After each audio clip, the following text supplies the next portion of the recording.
بسم اللہ الرحمن الرحیم۔ السلام علیکم۔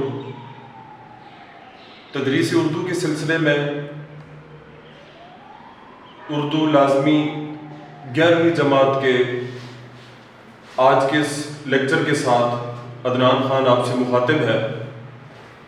اس سے پہلے ایک لیکچر میں ہم نے سر سید احمد خان کے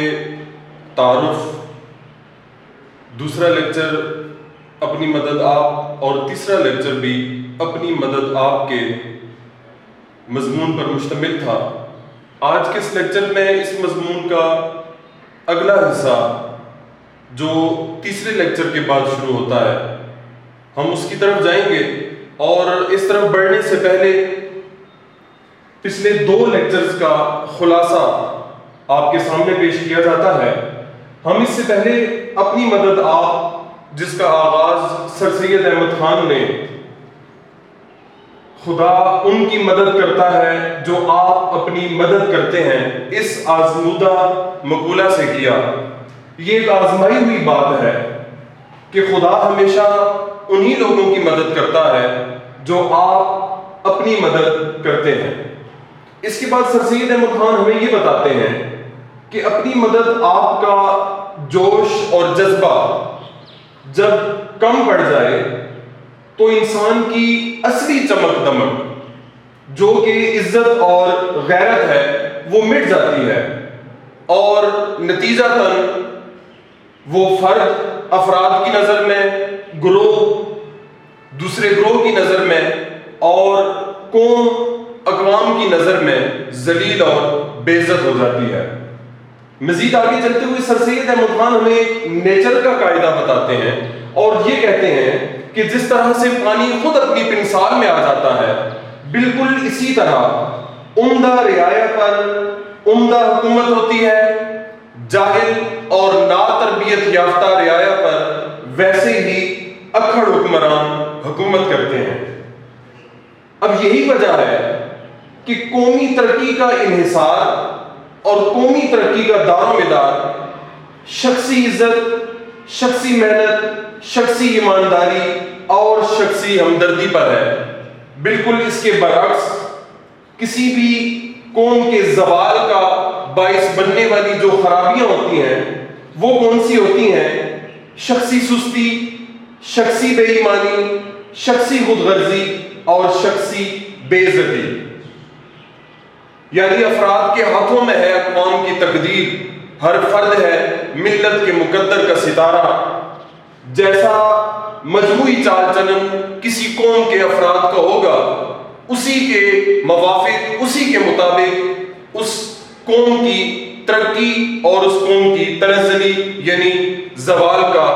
اندازہ لگایا جا سکتا ہے۔ اور آگے چل کر سر سید احمد خان کہتے ہیں کہ جب ہم یہ کوشش کریں کہ کوئی بیرونی طاقت یا کوئی بیرونی کوشش ہمارے اندر موجود برائیوں کو ختم کر دے تو اس کا کیا نتیجہ نکلتا ہے؟ ہمیشہ منفی نتیجہ سامنے آئے گا۔ وہ برائیاں کسی نئی صورت میں پہلے سے زیادہ زور و شور کے ساتھ ابھر کر سامنے آئیں گے۔ اور پھر آگے چل کر سر سید احمد خان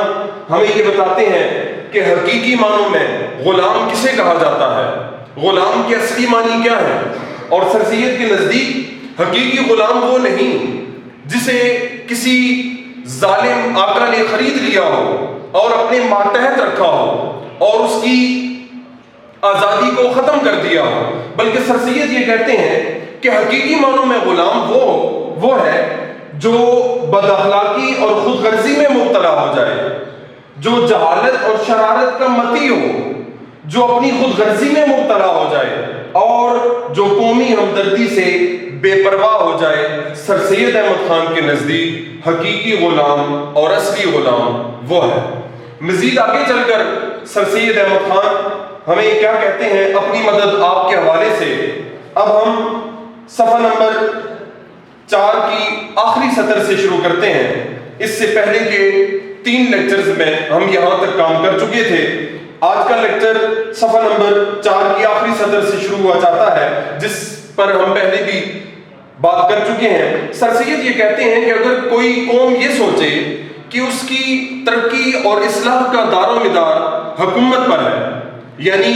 عمدہ قوانین کے ذریعے کسی بھی قوم کو ترقی اور اصلاح کی راہ پر گامزن کیا جا سکتا ہے، تو سر سید احمد خان یہ کہتے ہیں کہ یہ ایک خیالی پلاؤ ہو سکتا ہے، اس کا رتبہ فانوس خیال سے زیادہ بالکل نہیں۔ اور آگے چل کر سر سید احمد خان ہمیں یہ کہتے ہیں کہ شخصی چال چلن قومی ترقی کا سب سے بڑا ضامن ہے،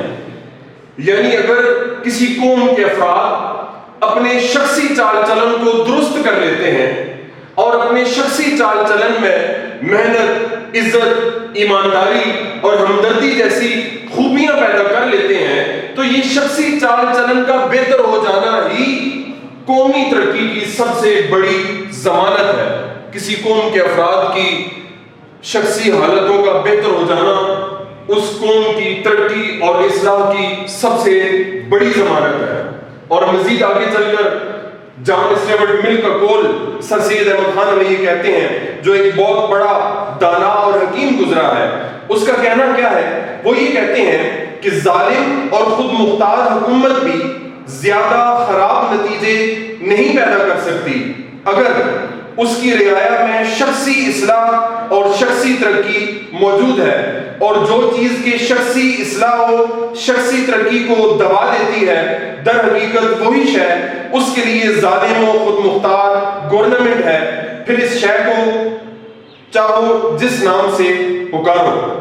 سر سید احمد خان یہ کہتے ہیں کہ جان اسٹیورٹ مل کا قول بھی یہی ہے، وہ بھی یہی کہتے ہیں کہ شخصی اصلاح و ترقی کا نہ ہونا سب سے بڑی خرابی ہے۔ عمدہ قوانین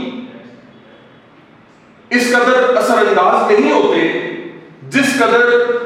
شخصی اصلاح و ترقی کا نہ ہونا اثر انداز ہوتا ہے۔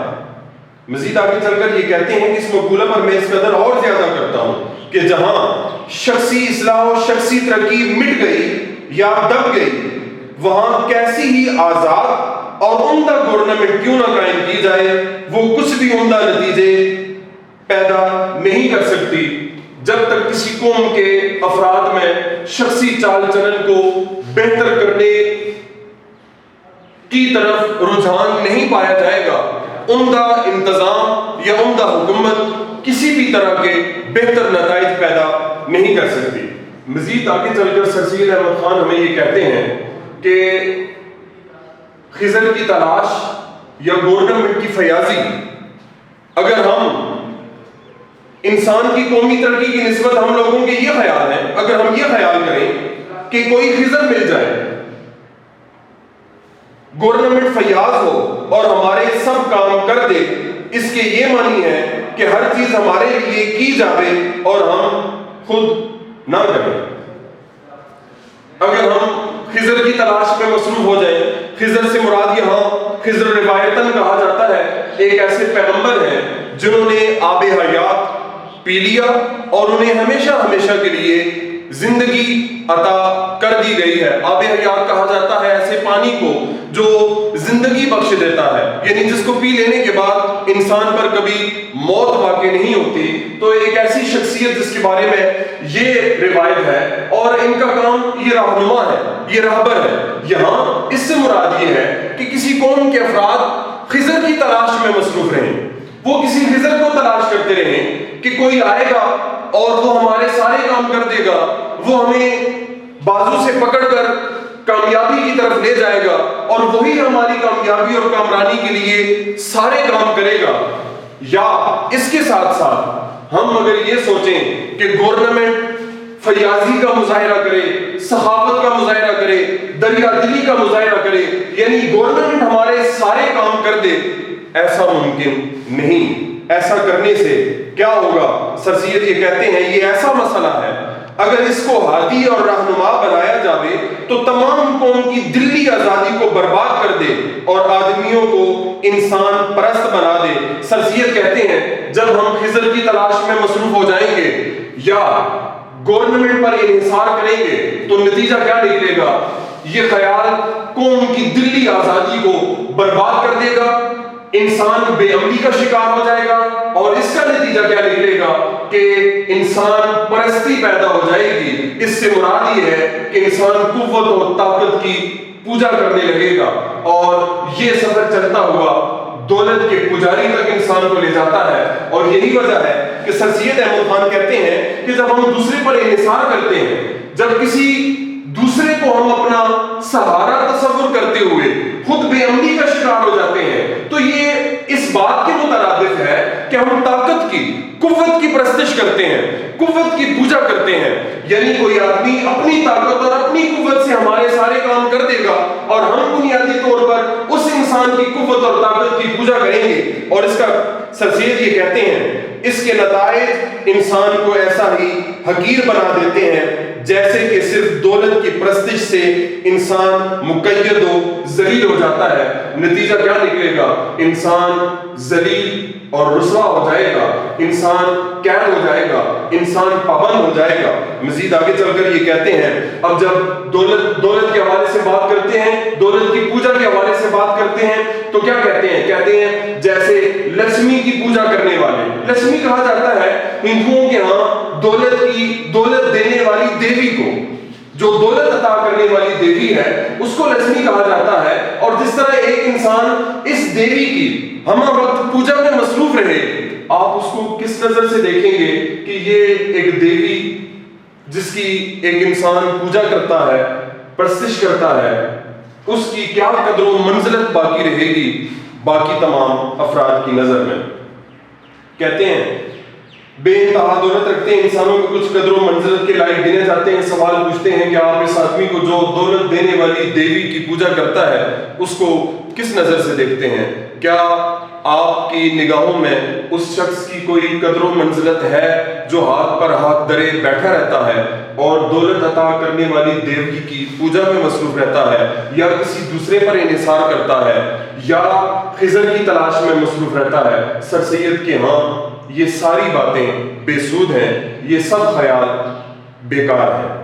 آگے چل کر سر سید احمد خان یہ کہتے ہیں بڑا سچا مسئلہ اور نہایت مضبوط، جس سے زیادہ دنیا کی معزز قوموں نے عزت پائی ہے، وہ اپنی مدد آپ کرنا ہے۔ اب سر سید احمد خان یہاں یہ سوال اٹھاتے ہیں کہ وہ دنیا کی جو معزز قومیں ہیں، جو ایسی قومیں جو اقوام عالم کی نظر میں عزت کی نگاہ سے دیکھا جاتا ہے، وہ کون سی قومیں ہیں؟ سر سید کہتے ہیں وہ قومیں ایسی ہیں جن میں اپنی مدد آپ کا جذبہ پایا جاتا ہے، وہ قومیں ایسی ہیں جن کی تمام اقوام عالم کی نظر میں عزت ہوتی ہے، وہ خضر کو ڈھونڈنا بھول جاتی ہیں، وہ اوروں پر بھروسہ کرنا بھول جاتی ہیں، اس لیے کہ خضر کو ڈھونڈنا اور اوروں پر بھروسہ کرنا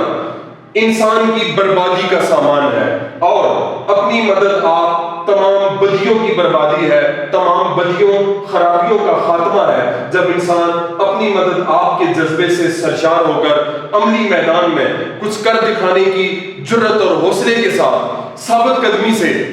اپنے سفر کو آگے بڑھاتا ہے، تو انسان یقیناً تمام خرابیوں کو برباد کر دیتا ہے، تمام بدیوں سے اس کو چھٹکارا حاصل ہو جاتا ہے، اور تمام تر خوبیاں انسان کی طبیعت، انسان کے مزاج، انسان کی زندگی، انسان کے چال چلن اور انسان کے برتاؤ میں پیدا ہو جاتی ہیں۔ یہی وجہ ہے کہ انسان پھر کسی پر انحصار نہیں کرتا، وہ کسی کا محتاج نہیں ہوتا، بلکہ وہ خود اپنی محنت کے سہارے اپنے سفر کو آگے بڑھاتا ہے۔ مزید آگے چل کر سر سید احمد خان صفحہ نمبر 6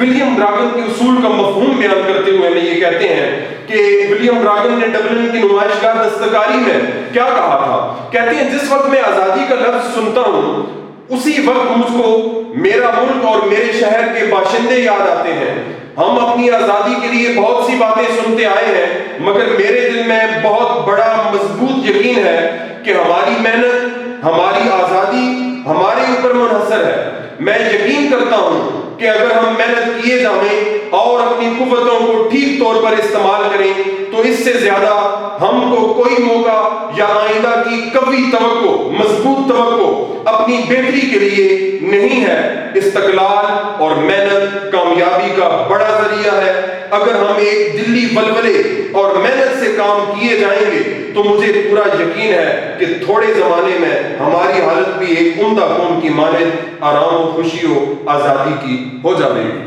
بہت خوبصورت بات ولیم رابن کے اصول کا مفہوم بیان کرتے ہوئے سر سید احمد خان یہ کہتے ہیں کہ استقلال اور محنت کامیابی کا سب سے بڑا ذریعہ ہے۔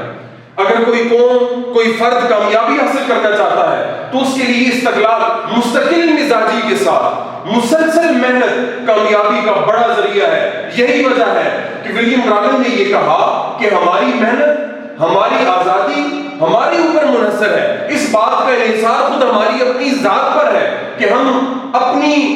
محنت اور اپنی آزادی کے لیے کس قدر کام کرتے ہیں۔ مزید آگے چل کر سر سید احمد خان یہ کہتے ہیں کہ یہ جو انسانوں کی موجودہ حالت ہے یہ نسل در نسل کام کا نتیجہ ہے۔ نسل در نسل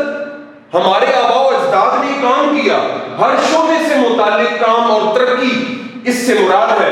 یہی وجہ ہے کہ موجودہ نسل بے بہا اور زرخیز جائیداد کی وارث بن چکی ہے۔ ہمارے آباء و اجداد نے اپنے اپنے وقتوں میں زندگی کے ہر شعبے میں، ہل چلانے والوں نے، فلسفیوں نے، کارخانوں میں کام کرنے والوں نے، شاعروں نے، ادیبوں نے، مفکروں نے، مدبروں نے، سیاستدانوں نے، سائنسدانوں نے، زندگی کے کسی بھی شعبے سے تعلق رکھنے والے تمام شخصیات نے نسل در نسل کام کیا اور محنت کی اور اپنی مدد آپ کے جذبے کے تحت اپنی زندگی کے سفر کو جاری و ساری رکھا، تو نتیجتاً موجودہ نسل کو بے بہا اور زرخیز جائیداد ملی جس کی وہ وارث ہے۔ اور وہ کیسے میسر ہوئی؟ سر سید احمد خان یہ کہتے ہیں کہ یہ موجودہ نسل کی جو ترقی یافتہ صورت ہے یہ ہمارے پرکھوں کی محنت، علم و ہنر، استقلال، عزت و غیرت، جس کے بارے میں پہلے ہی کہا جا چکا کہ اپنی مدد آپ کے جذبے سے عزت اور غیرت کا مادہ پیدا ہوتا ہے، اور جب اپنی مدد آپ کا جذبہ ختم ہو جائے تو انسان کی عزت اور غیرت جو اصلی چمک دمک ہے وہ مٹ جاتی ہے۔ ہمارے پرکھوں نے، ہمارے باپ دادا نے، ہمارے آباء و اجداد نے مسلسل محنت کی، اپنے علم و ہنر کے ذریعے، استقلال، عزت اور غیرت کے ذریعے موجودہ نسل کو ایسا بے بہا، قیمتی، زرخیز سرمایہ عطا کیا، ایسی جائیداد عطا کی جس کے اب ہم وارث ہیں۔ اور ہم پر کیا ذمہ داری عائد ہوتی ہے؟ سر سید احمد خان آخر میں یہ سوال اٹھاتے ہیں، وہ یہ کہتے ہیں کہ جب ہمارے پرکھوں نے محنت کے ذریعے یہ جائیداد ہمارے حوالے کی، اب ہم پر کیا ذمہ داری عائد ہوتی ہے کہ کیا ہم مثل مارسر گنج ایک ایسے سام کی طرح جو خزانے پر بیٹھا ہوا ہے اس کی حفاظت پر مامور رہیں، اس کی حفاظت کریں، یا ترقی یافتہ صورت میں آئندہ نسلوں تک منتقل کریں؟ ہماری کیا ذمہ داری ہے کہ ہم نے اپنے آباء و اجداد کی محنت کو مزید آگے بڑھانا ہے، اس کو آگے لے کے جانا ہے، یا اس کی حفاظت پر مامور رہنا ہے؟ اور سر سید احمد خان اس حوالے سے انتہائی افسوس کے ساتھ یہ کہتے ہیں کہ ہم نے اپنے پرکھوں کی عطا کی ہوئی اس بے بہا اور زرخیز جائیداد کی نہ تو حفاظت کرنے کا حق ادا کیا اور نہ ہی ایسے اقدامات اٹھائے جن کے ذریعے ہم اس بے بہا اور زرخیز جائیداد کو مزید زیادہ ترقی یافتہ صورت میں اپنی آئندہ آنے والی نسل تک منتقل کریں گے۔